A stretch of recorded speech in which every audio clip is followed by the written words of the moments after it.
Hey, it is Danielle from Marty and Danielle in the Morning on 91X. Tomorrow is BeerX. It's a waterfront park. Over 100 beers for you to sample. There's going to be food, and the music is amazing. We've got Los Tortugas, Chicano Batman, and headlining the entire night is Nathaniel Rateliff and the Night Sweats. I am so insanely excited to be talking to Nathaniel Rateliff himself. What's up, Nathaniel? Not much. How are you doing? Good to see you. Doing wonderfully. Thank you so much. I was thinking back about how many times I have had the opportunity to see you perform. So you did the 91 Cent show that 91X did at Soda Bar right when SOB came out. You guys hadn't fully exploded yet, and it was one of those if you know kind of shows. And then I saw you do our X session. That's the first time I got to meet you. Super awesome. What an experience. And then 4 years ago this week, you played the Del Mar Racetrack, which again was just a phenomenal show. So we are so excited to welcome you back to San Diego. Well, I'm looking forward to coming back to San Diego. I was intending to move out there on my way from Missouri, but I got stuck in Denver. Ah, well, Denver, not a bad spot. 98, 1998. It's funny, Nathaniel, I was going through my playlist that I have of all of your songs and to prepare for BeerX, prepare to talk to you. And every song that came on, I was like, oh, no, wait, this is my favorite. Hey Mama came on. And I was like, oh, my God, this is my favorite. And then also Don't Worry came on. I was like, oh, no, wait, this is my favorite. And as I was listening to more and more of your songs, you kind of reminded me a little bit of like the Beatles, where you tell a story. And I was wondering, where does the inspiration come from for these songs? Well, a lot of times inspiration just comes from kind of the ether or wherever, and then you take that bit of inspiration and you try to add your own experience or perspective or the way you see things. And, a lot of it's cathartic or even sort of subconscious that you end up writing about stuff that you're unaware of until later you listen back and like, I had no idea I was talking about that particular situation or, so I find it to be very helpful and therapeutic to write. Like I said, I love all of the music that you put out. And me personally, I'm not a dancer, but the minute that your music comes on, I can't help but the head starts and then the shoulders start and then the whole body is just into it. And especially with the Night Sweats. I mean, how many members are part of the Night Sweats?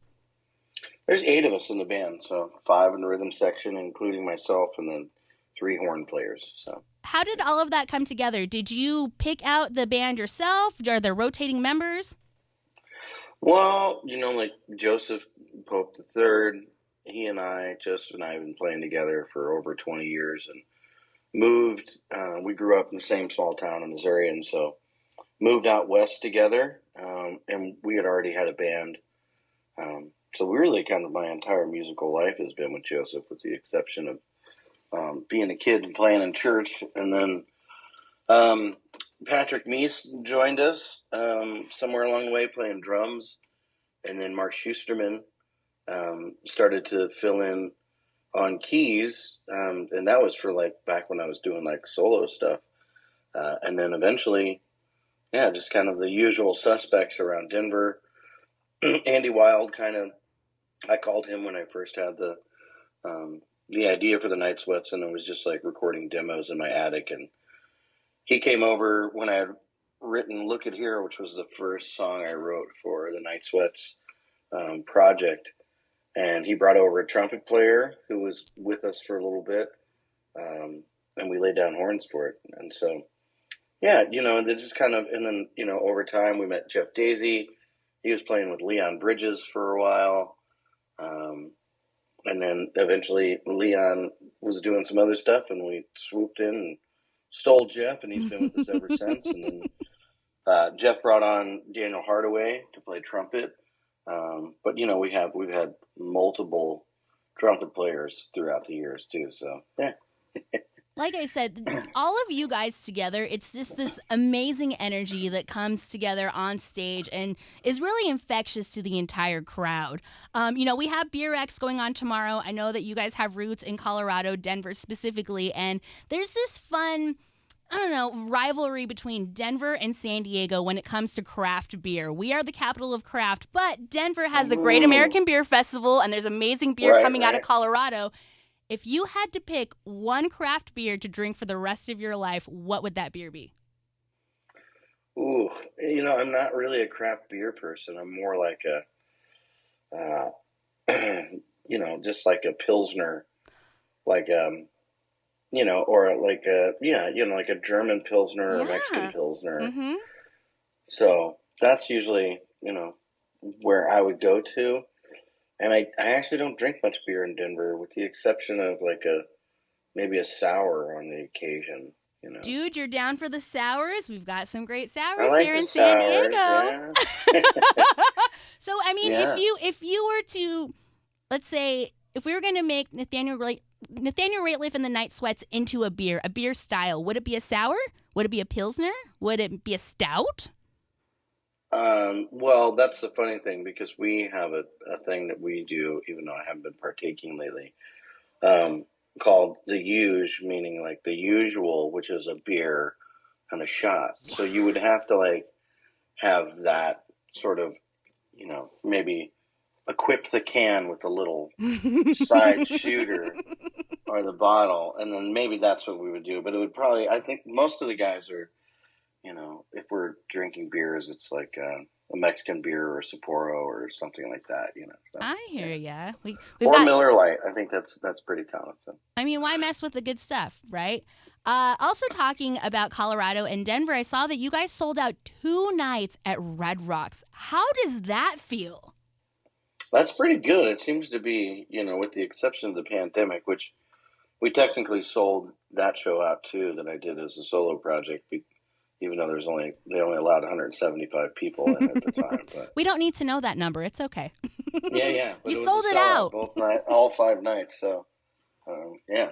No, Red Rocks is one of those places that if I ever got the opportunity to see your band play at Red Rocks, that would be the ultimate experience. There's something spiritual that happens there.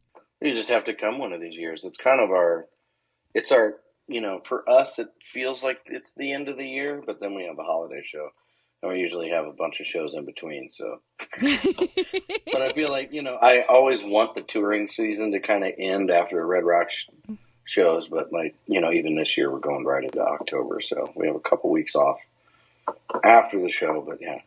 Right on. So you've been to San Diego a couple of different times. Is there a specific place, whether it be a restaurant, a beach, someplace that you are like, I have to go to that spot every time I come to San Diego? Oh, well, I usually end up hanging out.